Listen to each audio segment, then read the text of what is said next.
Ladies and gentlemen, productive taxpayers in this room and at home, and quite separately, esteemed parliamentarians, thank you all indeed very much for coming along today. My name is Oliver, I'm your host for today for the 6th annual Jonesies Awards, and your humble Taxpayers Union, as ever, is the sponsor.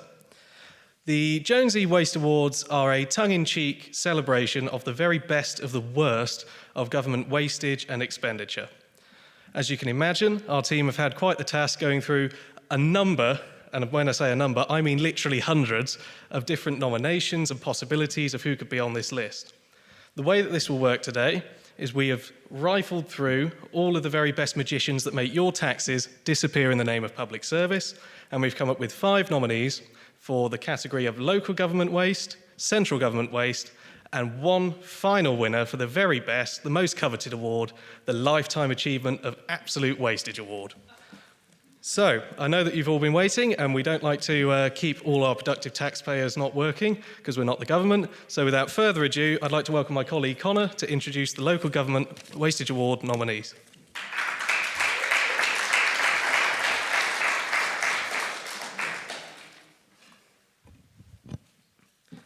Well, Ollie, we have a spectacular lineup of exorbitant local government spenders to acknowledge this year.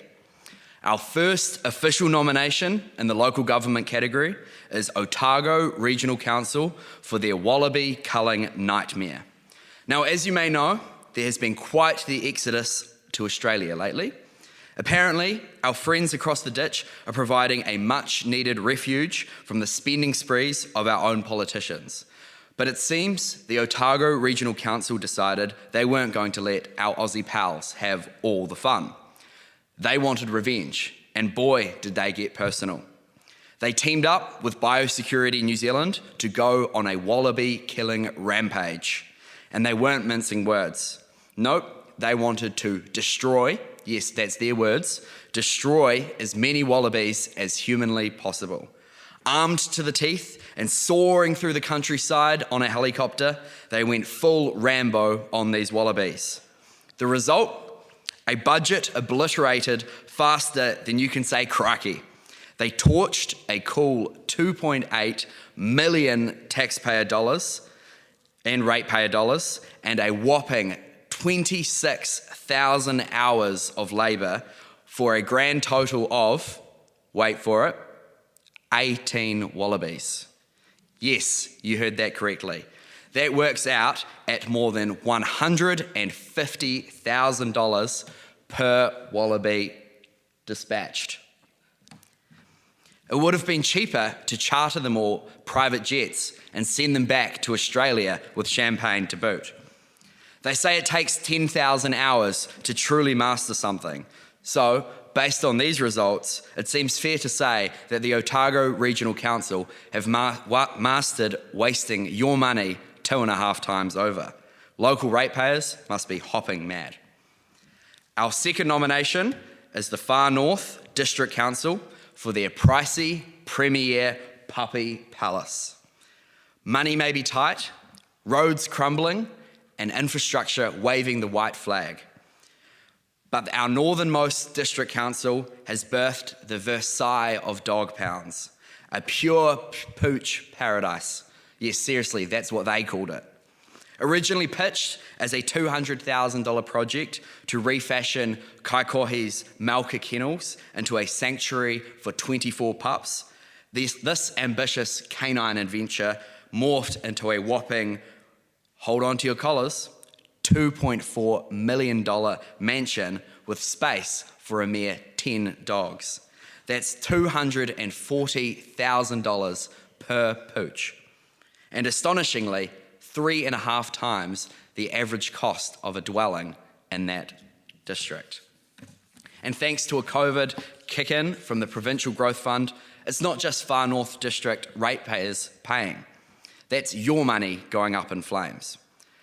Far North District Council yelps that the kennel is value for money, but we say the local bureaucrats responsible belong in the dog box.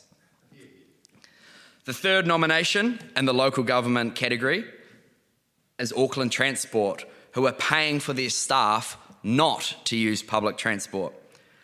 Auckland Transport has a clear message for ratepayers. Do as we say, not as we do. While they beg and bribe Aucklanders to pile onto buses and trains, the agency is literally paying its own staff to do the opposite.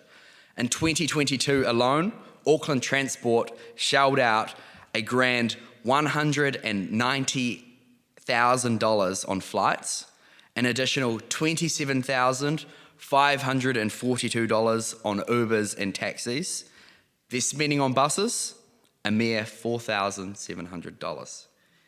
Here, we find a rare moment of unity between the folks at Auckland Transport and the everyday Aucklander. Turns out, neither group fancies using their services. For our fourth contender, we present Hamilton City Council's bus stop roller coaster, built and then torn down and then rebuilt again. Hamilton, bless its heart, set out on the grand vision for the Glenview bus hub. They wanted to remodel it. We wouldn't decry them for that. It's a noble ambition for a council to build a bus stop. We've heard some have even accomplished it. But having spent $2.5 million on the upgrade, the wheels started to fall off the proverbial bus. Waka Kotahi raised concerns saying, and I quote, "A post-construction survey identified a couple of issues that would make the bus hub less usable by members of the disabled community." That news was presumably delivered to a collective sigh of an entire city who had endured months of traffic cones and roadworks and road closures. It's truly remarkable that after spending the equivalent of 873 years of the average rates on the project, Hamilton managed to make a bus stop less usable for the people who rely on public transport the most. And our fifth and final local government nominee is Horowhenua District Council and their ballooning landfill liability. Have you ever asked someone for advice and immediately regretted it? Spare a thought for the Horowhenua District Council, who, frozen with confusion over whether to permanently close a controversial landfill, brought in a consultant. The original plan was to spend a modest $7,500 on this consultant's advice, but after 2 years of back and forth, racked up fees of $895,000. Nice work if you can get it. But something stinks here, and we're not talking about the tip. Any council spending above $30,000 is meant to come up with a procurement plan. But who really needs procurement plans when you're spending other people's money? And what about a written contract? Details. The lucky contractor, Morrison Solutions, must have had a laugh with each invoice. The spender drew the ire of our dear Auditor General. But that's cold comfort for ratepayers who are now pondering the irony of reviewing a landfill when the whole process was a load of rubbish. Now, back to you, Ollie, to announce the winner of our local government Jonesy for 2023.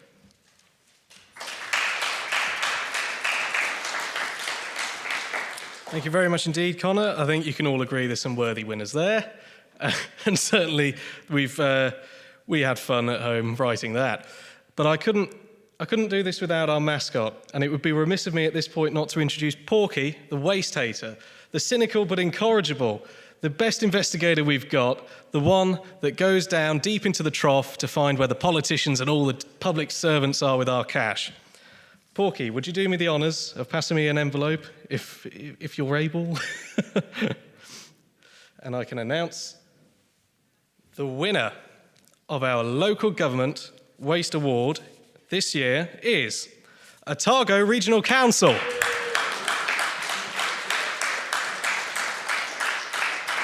For which they are awarded a golden ham.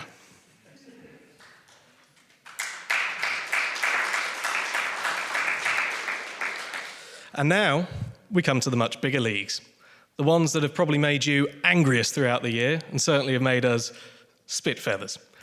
These are the Central Government Waste Awards. Connor, would you do the honours?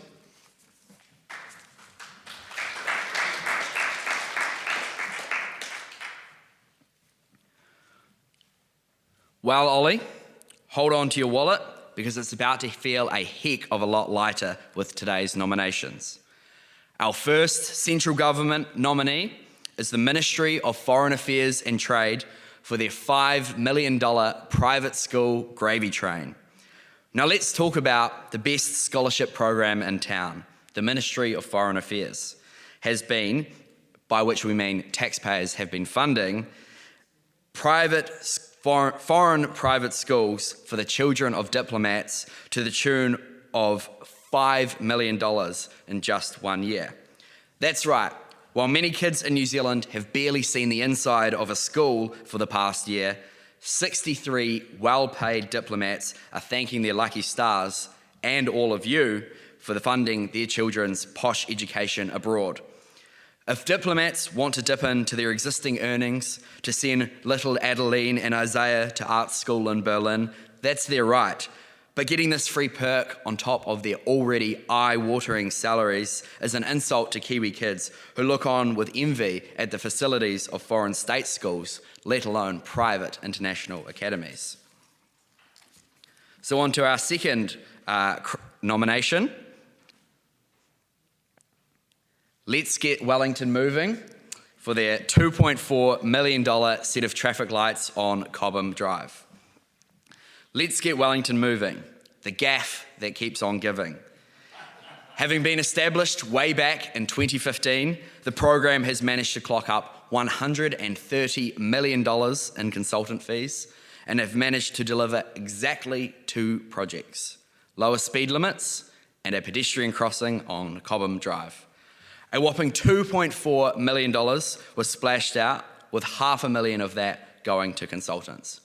Now, we're all for asking experts for advice, but $500,000 seems a touch extravagant for a glorified zebra crossing and frustrating delays for people with flights to catch. With all the spending on consultants, yet no delivery, Porky had to get down and dirty in the muddy mess of the bureaucracy and investigate. Perhaps they needed people to help decide what furniture to buy. After all, when you're spending $73,000 on it, you better be damn sure you're going to be more comfy in a lazy boy rather than that sleek new leather couch. Let's Get Wellington Moving proves a golden rule of government initiatives. Whatever the title is, assume it will achieve the exact opposite. On to our third nominee. I present the Ministry of Pacific Peoples and the golden goodbye for their beloved CEO. Now, I don't know about you, but every time I've left a job, I'll get a cake or perhaps a pint bought for me, not something that would rival King Charles's coronation. So the $40,000 farewell bash for the Ministry of Pacific Peoples CEO suggests this guy is either far more popular than I am, which isn't inconceivable, or the staff were very happy to see the back of their old boss. For those unfamiliar with this recent story, the ministry rang up a tab greater than a Vegas stag do as they lavished their CEO with $7,500 in gifts of fine mats and carvings, spent $3,000 on photographers, drummers, and flowers, and $7,000 on travel and accommodation for a select group of attendees. With the ministry's staffing having grown from a cosy 34 in 2017 to a staggering 145 now, one might question, are Pacific people truly reaping the rewards of such growth? It seems the biggest benefits are going to those already at the top of the heap. Now, on to our fourth nomination, the Ministry of Health, who is paying to advertise to you that you think they're rubbish. The Ministry of Health, the institution that believes in taking its pulse publicly, even if it means admitting they're practically flatlining in the court of public opinion. In a move that could only be cooked up in a bureaucratic brainstorm, they spent $334,000 on a glossy social media posts and advertising the results of their Your Views on Health survey, which loudly revealed the ministry is about as popular with taxpayers as Wallabies are with Otago Regional Council. $80,000 alone was spent boosting social media posts to showcase that a staggering 6% of surveyed souls believe that they're doing a good job. It's like a chef advertising that their food is going to give you food poisoning. We have to give it to the ministry for, give them some credit for their transparency. If only next time they could call the Taxpayers Union first, we would promote that for free. After all, why do they think we exist? And finally, to our last central government nominee, the Ministry of Education for spending $100,000 on a website that doesn't exist. Picture this. You've handed a cool $100,000 to build a website.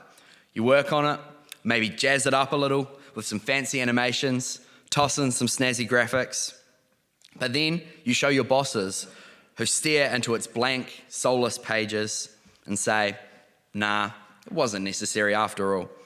Yes, the Ministry of Education dropped $102,000 on a phantom website promoting well-being in the school curriculum, only to remember that's the same curriculum that they're in the middle of overhauling. Erica Stanford hit the nail on the head when she dubbed it a complete train wreck. Amusingly, Jan Tinetti seemed as surprised as we are. With a sigh of resignation, she conceded that some money might have disappeared into the digital void, but hey, according to her, the content they paid for is still there. It's akin to buying an expensive car, pushing it off a cliff and saying, hey, at least we still have the owner's manual. We have some tough competition here, so I'll pass it back to you once again, Ollie, to announce the most superfluous spender.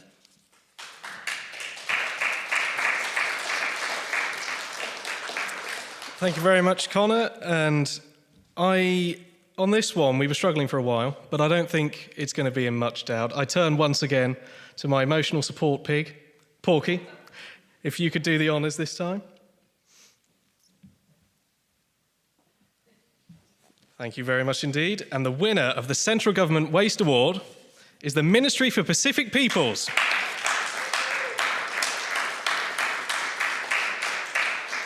As you can imagine, that was quite a late entry, but they did manage to leapfrog just about everyone else in very quick time.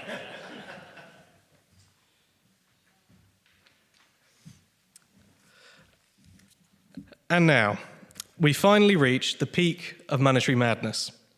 The most heinous ham, the trophy trotter of taxpayer tormenting, the most prestigious award for the hungriest little porker to enter the Hall of Shame for a lifetime of government waste.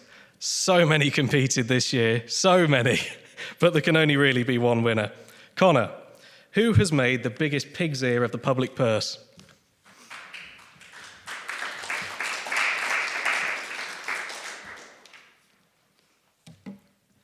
Before we proceed, I would first like to issue an apology in relation to last year's winner. Adrian Orr, the self-described Tane Mahuta of government waste. When we presented him the award, we falsely stated that the losses from his purchase of government bonds would amount to $8.5 billion taxpayer dollars. But with a true dedication of living up to the honour bestowed on him last year, Orr has managed to grow this loss to a figure now estimated at more than $11 billion. That injury to taxpayers is going to take a lot more than some ointment to fix, eh, Porky? But back to this year's winner, a surprise upset with many undoubtedly eligible contenders. This rookie has shot past the field to win by the tip of a snout. Donovan Clark, Lobster King, and late night adventurer. Let's paint the picture. Donovan Clark, the chief executive of one of the government's workforce development councils, Toitu Te Waiora. We'd never heard of it either.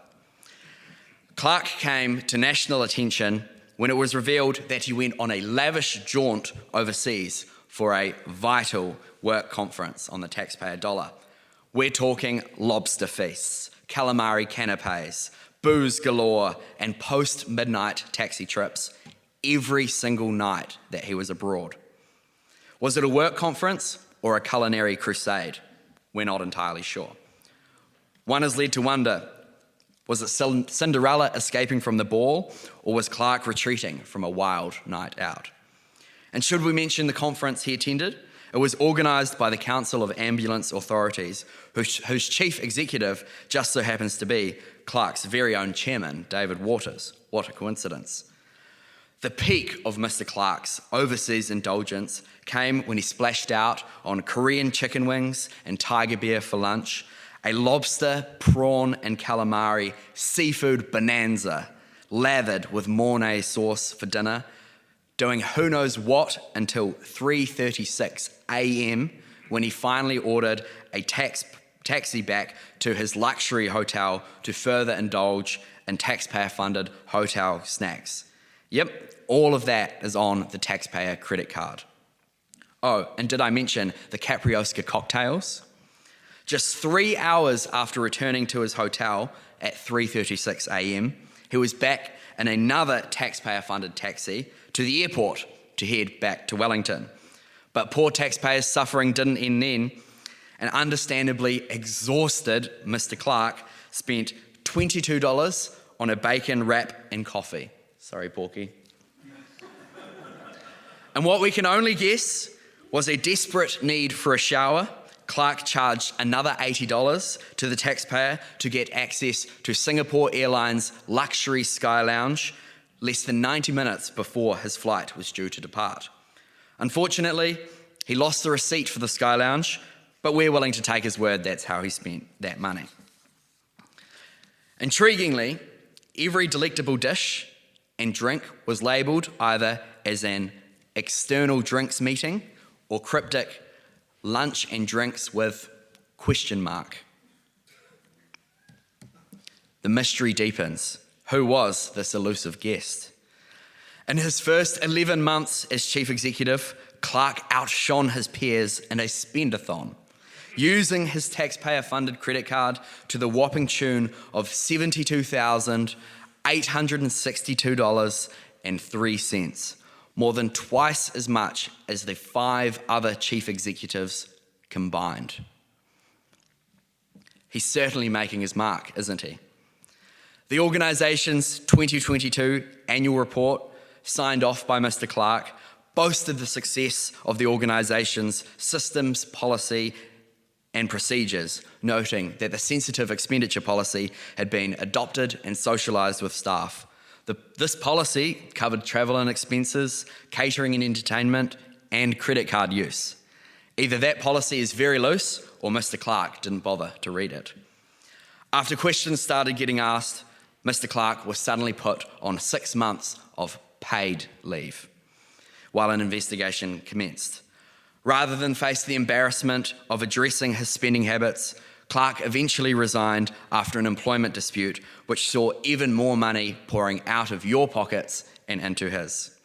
The disputes left the poor taxpayer on the hook for almost $200,000 in professional services costs, $128,000 in discretionary leave costs. The organisation has paid out $117,950 in golden handshakes to 4 staff, but refuses to say how much Clark himself was given. He simply couldn't resist one final squeeze of hard-working taxpayers. We have heard rumours that the dispute was over whether Mr. Clark was able to keep his taxpayer-funded lobster bib, but as it stands, we were unable to substantiate those rumours. The name Toitu Te Wairua represents protecting and preserving the health and well-being now and in the future. We can only hope that for the health and well-being of taxpayers, Mr. Clark keeps his distance from any taxpayer-funded roles now and in the future.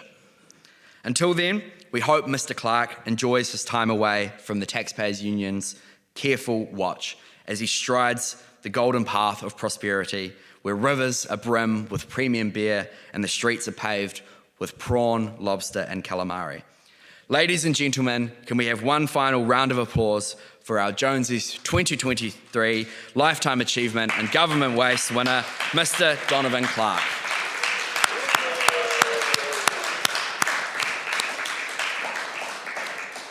Now, back to you, Ollie, to close off the proceedings. Now, those of you who are familiar with the Jonesies know that the prize golden ham goes to the Lifetime Achievement winner. But given Mr. Clark's activities, we decided to search high and low this year for something more appropriate. We've managed to find him a golden lobster. And we will be sending this to his office. So well done, Mr. Donovan Clark, for winning the Lifetime Achievement Award. We tip our hats and raise our eyebrows in admiration of the Lifetime Achievement winner. His tireless commitment to being a financial black hole is truly unparalleled. But as we wrap up this painful pageantry of profligacy, I think it's time to thank our host, Simeon Brown MP, for allowing us to be here and doing this event. It's time to thank all of you for turning up and supporting us as you do, all our members and supporters out there and those watching at home. Thank you, Porky, for all of your efforts in uncovering all of this wastage. The team at the Taxpayers Union and Connor for brilliantly putting them in their place. Thank you very much, everyone.